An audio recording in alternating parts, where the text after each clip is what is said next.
welcome again. My name's Dane, the festival director, and we're having a fun experiment today to explore the politics of hubris using Greek mythology. The way the event's going to go is that we've got a film to show you first of all, and then we're going to have the live event. And part of the live event is going to involve you being put into small breakout rooms to explore a response to a question that's going to be presented to you by our wise professor. We want you to return your answer into the main room, asking someone to be the lead speaker, or if you want to speak all together, that's fine. It may be a bit chaotic, so just be prepared for a bit of lively Zoom-based video activity. We want you to be opinionated, we want you to have fun, and we want you to ask as many questions as you'd like. So I'm going to start off the video, and hopefully we can get in the mood to be part of a Greek chorus. Many of us dream of a less polarized, less aggressive, more inclusive politics, don't we? How do we change the tone of our democratic conversation? Well, I believe that mythology, including Greek myths, can help us. Myths are bubble bursting. They can temper our self-righteousness with their contradictions and irony. I even wrote a book about it. Haven't you guessed the answer all along to Pandora's riddle of hope about our broken politics? That transformative power is with you. And in the spirit of ancient Athens, my hope is that my students and the wider audience may help me break the logics of hierarchy and authority that prevail when we produce and express knowledge. How? Well, we have immersive theater. Let's have immersive debating, immersive teaching. We all want to transform the world, don't we? Well, let's start with mutual recognition, the empathic recognition of our differences as we revel in our similarities.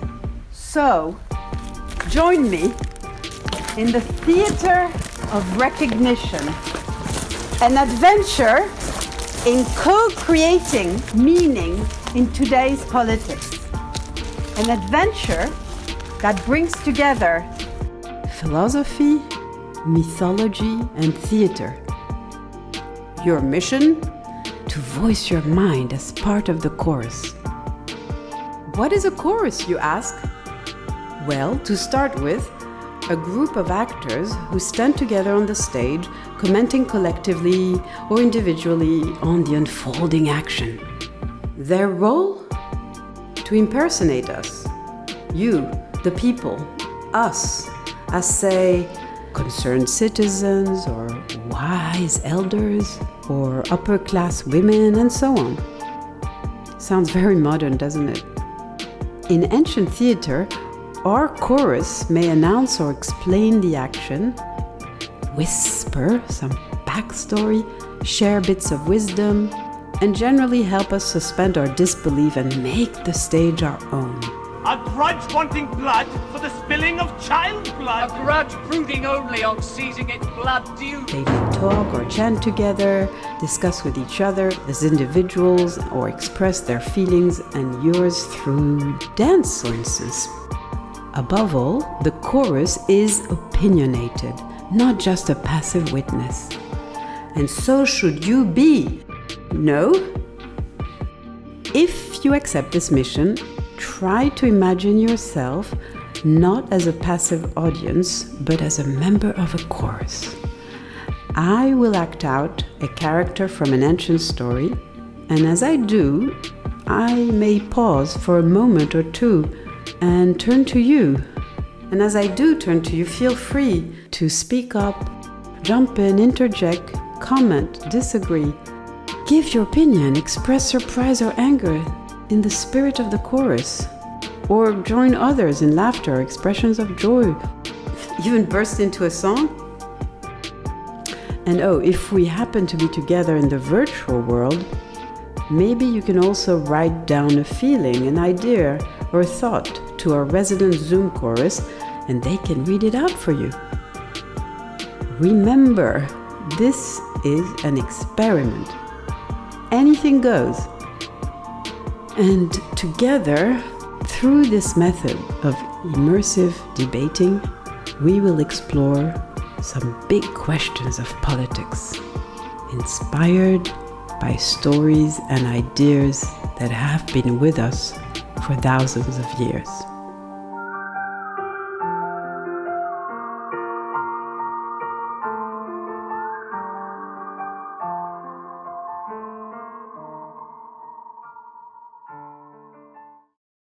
What if in the spirit of the IF festival, you were all not an audience, but a chorus, an opinionated chorus. So last week, we all met when I was Oedipus, not a very happy guy. Now, well, this time you meet me as Arachne. Well, this means spider, and you can see that what happened to me.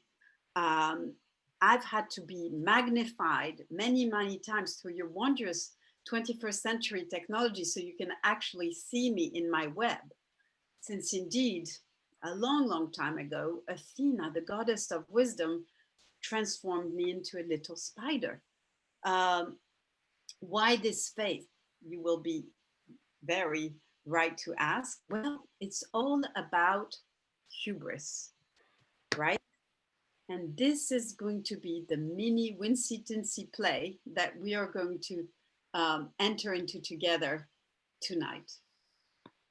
So here I am speaking to you from my web. And I would like to hear you all, because here you are in your 21st century. It would be nice if from so many centuries after what happened to me, I could hear you say something about this funny idea of hubris. Wherever you are from, wherever you're listening from, and you know what I did? I went onto your very high-tech Google. I think you call this Google in the 21st century. It's quite amazing. We spiders, we can run around everywhere, but these little microchips, even for us, they're too small. And they gave me all of these sentences where you find the idea of hubris. So if I can all ask you, as our Corypheus is opening the mic, to simply just say what you think hubris is. And if you want, you can just read one of those sentences or several of them. So we get into the atmosphere of hubristic politics. Can you just say whatever you will want about hubris, including what is here? Hubris is bad, you could say. Hubris is good. just get used to speaking to the screen. This one, filled with hubris, the rabbit lost the race to the turtle. Hubris is arrogant, very selfish. Don't let your hubris cost you your friends.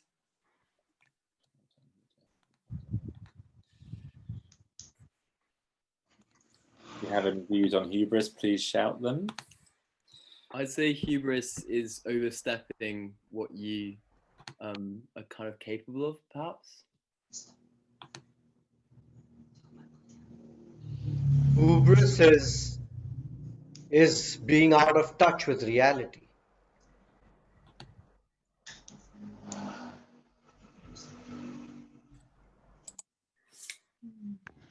Indeed.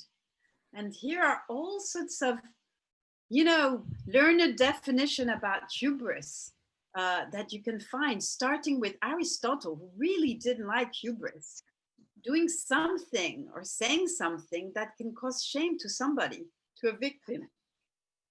Really, it's when somebody is proud and arrogant, and at the end of the day will bring his or her downfall. It's the pride that binds, right? And of course, in these ancient myths of which I'm part, it was a real tragic flaw of ancient heroes, leading to what they called mimesis, that somehow a fate that you cannot overcome, a punishment, because the gods were unhappy with you.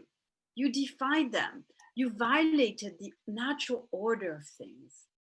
Well, my dear friends, chorus from the 21st century, I want to tell you a few stories that will make the point here, what really happened. And here I bring you, well, to the underworld, to the world of Hades, to the world where those who haven't had a good life, who need to be punished, all the way down to Tantalus sometimes, live. And we are going to meet four very fascinating characters, which you all know already. You remember Prometheus? Of course, you remember Prometheus. He's there on his rock.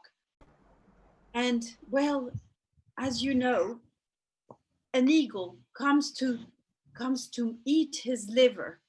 Actually, I'll tell you a liver, the time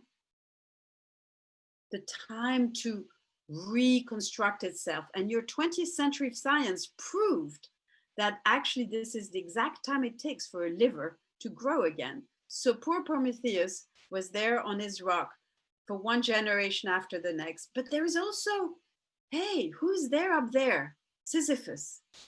You all know Sisyphus. You've heard of poor Sisyphus. Zeus was so unhappy with him that he enchanted a boulder, and that Sisyphus had to roll this boulder up the hill, up the mountain, every moment. And just when he would get on top, it would fall all the way back. And his torment in eternity for his transgression was that he would have to slowly bring the boulder back up again and again, like Prometheus, forever and ever. Oh, but then who else do we see? Well, we see Tantalus. Do you remember why we find something tantalizing? This is Tantalus. His punishment was that, well, he was in a pond, and every time he wanted to drink, he would go down to the water and it would recede, right? And above him, a beautiful fruit tree. And every time the fruit tree, he would reach out for a fruit because he was hungry. Well, the tree would recede. And that was poor Tantalus. And that happened again and again and again, forever and ever. And this is why something is tantalizing, a temptation never fulfilled. And then, well, who do we see at the bottom of the sea who's been drowning, falling from very, very high up? Well, it's Icarus. Icarus, young man, beautiful, amazing, and he dies falling under the sea. So the question for us is, how do they all relate to hubris? What happened to them? Why did the gods try to punish them? Zeus always punished hubris and was supported by his fellow gods. He did it when he thought the Greeks invading Troy, putting fire to the whole city and raping women, had hubris. They were drunk with their victory, and he punished them. They could never go home whole. So let's go back to our little dear, wonderful Titan, Prometheus. What was his story? What did he do? Well, he dared give fire to humanity. Until then, men had no women. They were really happily going around and enjoying themselves. He gave them fire. And that meant that they would eventually compete with Zeus. That meant that they would eventually, perhaps, I don't know, create a nuclear bomb. But what he did was to betray Zeus. They were best friends. He had done everything for Zeus until now, but he had a soft spot for humans. Maybe some myths say he actually created them out of clay. Some other myths say he gave them with fire, civilization, knowledge, science, literature, everything, so that they could compete with the gods. That was not acceptable. That was the hubris of Prometheus. But then we have Sisyphus. Well, he seemed even more wicked. He was a king, right? And what he did, well, he took the gods at his words. They said, yeah, you need to die Well, he actually put Tantalus, the god of death, showed him that there were handcuffs. And this is, look, isn't that fun? He handcuffed him and put him in a closet and avoided death. And he tricked death again later, as he asked his wife not to give him the honors of death. And in the underworld, argued very, very cleverly. He was too clever for his own good, that he should go back up and get the proper funeral. And he stayed up there and tricked the gods of death yet again. So here was a guy who was so clever that he tricked death itself. He did other bad things, but these were the worst for the gods. And of course, Tantalus was not a good guy. Hey, you know, he stole ambrosia from the gods. You don't steal from the gods, but what else did he do? Interesting, his hubris.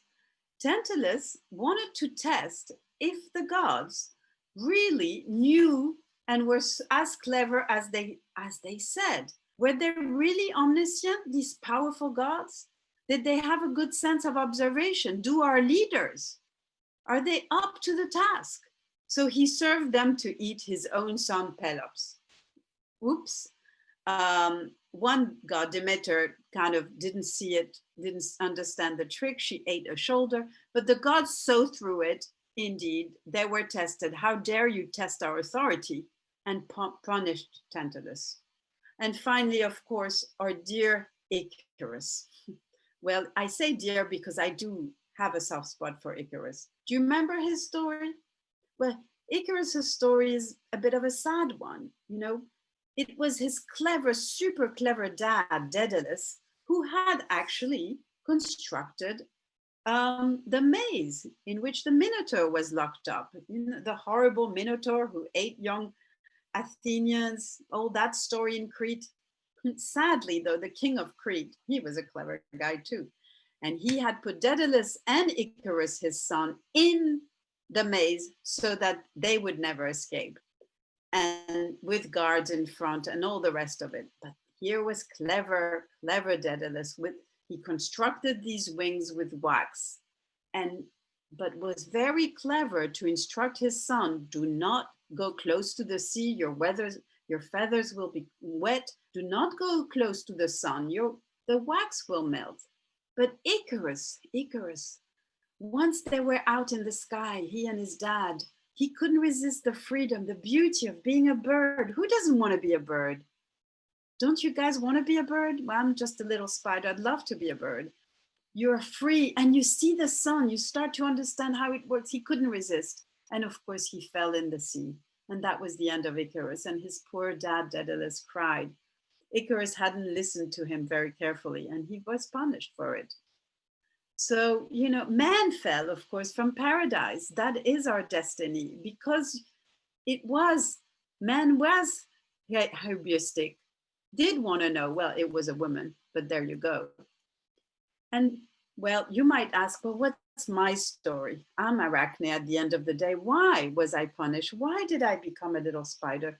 Well, because I pretended to, or I claimed to be a better weaver than Athena, the best weaver of them all. I was just a woman from a poor family, but I was an amazing weaver. And when she, so mad, challenged me to a contest, what did I do? I weaved a tapestry which showed how Zeus himself and other gods raped young underage girls with impunity. And I drew all of these and I showed the gods for what they were. And people thought, this tapestry is as interesting as that of Athena. She was so unhappy, she punished me and transformed me into a spider, since I would weave for the rest of my life. And here she was. And here I am, because I dared weave that tapestry. This is my destiny. This is my hubris.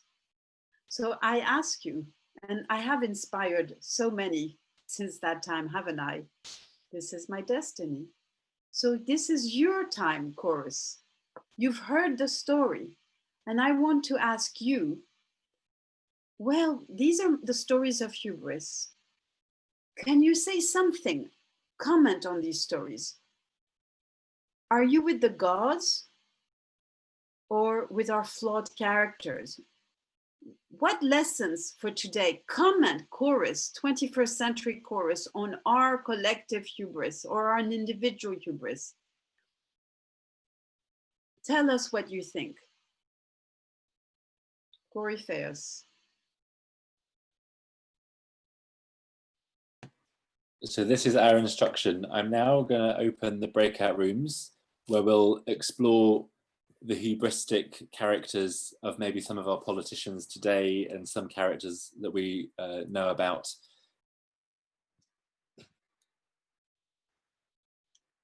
I really enjoyed listening to some of the really lively chats in the choral breakout rooms. There were some really, really divergent points and a lot of consensus as well, actually, of how things are working. So, as your chorus leader, I'm going to ask Arachne to ask the question one more time. Arachne, and thank you, Coryphaeus. Please, chorus, share with me your feelings from the 21st century about these characters and their flaws, what it means for you today. Hubris.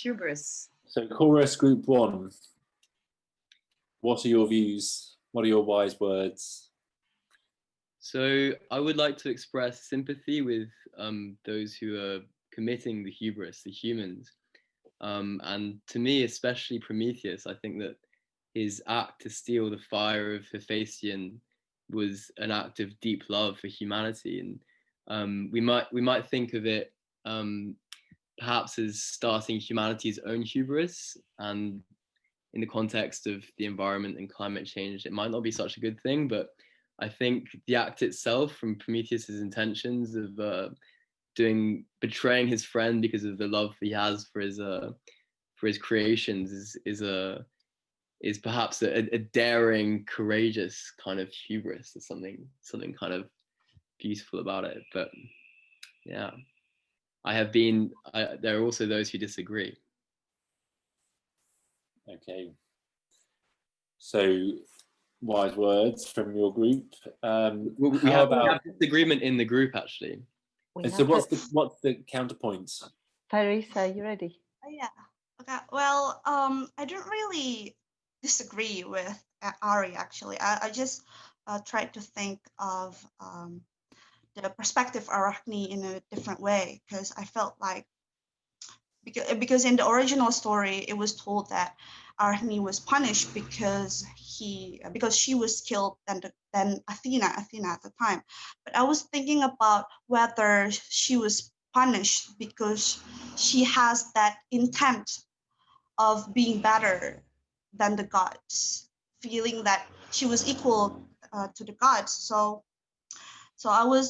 I think that I'm with the gods in this, because I think that when Athena punished her, it was not because she was mad, just like for a personal reason, because I feel like you just outsmart me in that way. I felt like it was more about the hubristic element inside of Arachne that needs to be purified, I guess, in that term. So I think that I'm with the gods in this, because I felt that the element of hubris definitely, especially in humans, it's a personal thing. So the gods need to do something about it. And so I guess the punishment was not about envy or something like that. It was more about giving a lesson. And this is what got us talking about how selfish the god might have been in that particular case, or in the case of Prometheus or any of the others. And so then Ari, we started talking about the fact that actually there is different categories of hubris. And Ari, do you want to say that, and then we can finish? Yeah, so we just divided the myths up, and we found three categories. The first was people, humans who would try to better the gods, who tried to outsmart the gods. The second was humans who tried to steal from the gods, take something which wasn't theirs. And then the third, like Icarus, were those who just simply tried to extend their capabilities beyond what they could do. Yeah, and I just have one more point to add about what Farisa was saying, that maybe what the element of purification or something, maybe we can think of that as kind of the ego in a modern context, maybe, and that the gods were trying to stamp out perhaps the striving of ego or individuality within human beings, because that belonged to the gods, maybe. But yeah, so say us. And also, so say us. Well, yes, absolutely. So wise chorus group 1. How about we move on to chorus group 2, and maybe we could touch on what are the lessons we can learn for today, or reflect on today's circumstances through the lens of our ancient stories. So chorus group 2, what are your views on the gods or the people who they punished?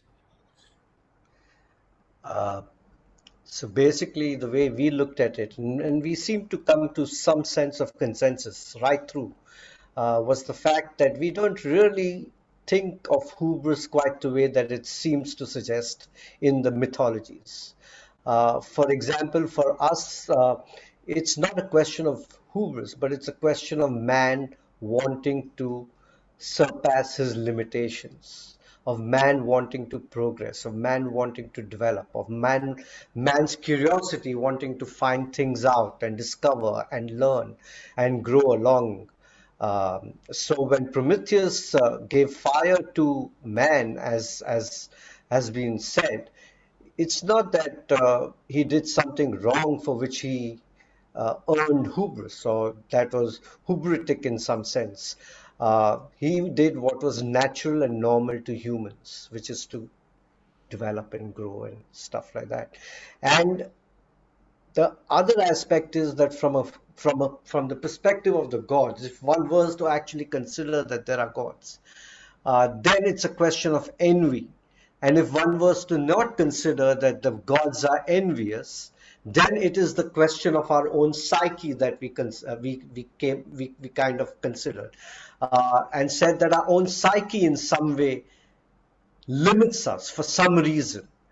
And one of the examples was, or one of the possibilities that we kind of discussed was that in some cultures, the son never wants to surpass the father, because that would be going against the natural law of things, right? So in some way, the psyche would not allow the son to go beyond the father. And if he did go beyond the father, then there would be tremendous guilt and tremendous guilt that went along with that, which would in turn suggest what we are now calling hubris. So if we were to consider the gods our fathers, then we, by moving past them or by discovering things, we are in some sense challenging them, and that makes us afraid as children of fathers. And that was one of the ideas that we discussed pretty strongly. Anne and Nancy, what are your thoughts on this? You all had some other aspects to add. Anne, you're on mute. Sorry. Roger, I think you basically summed it up very well. I think that's basically what we were saying. That concept of hubris is that the concept of hubris in the myth is the more ancient idea of hubris. It doesn't really match the modern version of it. It's something to reflect on. I think you're right. So just in the instance of time, as your Corey Ferris, I'm going to move along and so say us. And so say us. And so say us. I'm going to ask Chorus 4, And so I think with Simon, you're the spokesperson for Chorus 4. Yes. Hello, everyone. Well, I think we took our mission to identify contemporary figures, really, or near contemporary figures. And one thing that I think we did think was rather central to the Greek tradition, anyway, of mythology is the idea of the inevitability. That these are tragedies because inevitable and somehow very built into the very character involved. I think that must be true for Oedipus, isn't it? But so we looked at politicians who in a way inevitably had an arc that led to their failure. And perhaps that's not too hard. After all, there's that famous statement that all political careers end in failure. But anyway, we thought that the politician that most beautifully exemplifies it is David Cameron.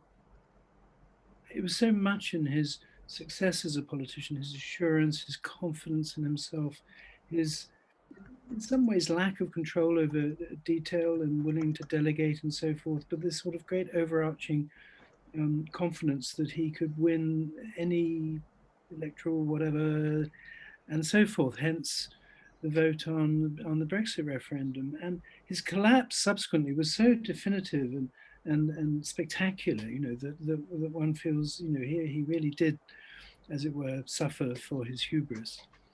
But then we thought the two other key figures that one hopes for something similar to happen, but the verdict is still out, is of course Donald Trump, but also Erdogan, in that both of them seem to be, in a sense, the flaws of their own ultimate defeat, if they're there, are buried deep within them. But will they ultimately be defeated? And of course, we're not entirely sure on that one. So, Spider, can you tell us, look into your crystal ball and tell us what will become of these figures? Thank you, Greek chorus. All the chorus have now spoken. Wise and also humorous words, I think. So thank you for that. Indeed, and I'm no longer the spider. I'm one of us, one of you, to say that all these words from the chorus, if we'd had more time, but already we see the multiplicity and really the dual side of hubris, where we ended with politicians who indeed overestimated what they could do, who they were. And of course, Trump is the ultimate example. And there are many articles which refer to the hubris of Trump, simply because he has lost touch with reality, but maybe he never had, and believes that he can shame people with his overpowering and stance. But yes, there may be many other characters who display hubris. Some in Europe believe that Britain as a whole, or the electorate, displayed hubris in thinking they can go it alone in the world. But on the other hand, it was interesting that the chorus actually saw many of the positive aspects of hubris. And of course, it can be about speaking truth to power. And this is where we must make perhaps the most important distinction, is whether you have hubris from a position of power or from a position of powerlessness and resistance, as Arachne did. She was not powerful. She was trying to denounce what was happening out there. The problem is, of course, the hubris comes in because somehow she doesn't have the right skills to deal with Athena, who is actually very ambivalent about Arachne in the story. Prometheus, maybe, yes, he did all these things and it's all about science and we kind of worship him for creating us. But on the other hand, was he really careful in the creature he was creating?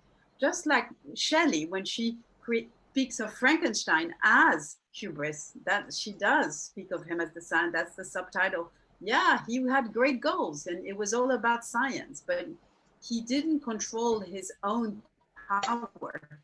So there are many other examples, and I very much hope that our conversation can lead all of us to observe the world sometimes with new emphasis and all really. Thank you, everyone, and see you next Sunday. Thank you, Coryphaeus.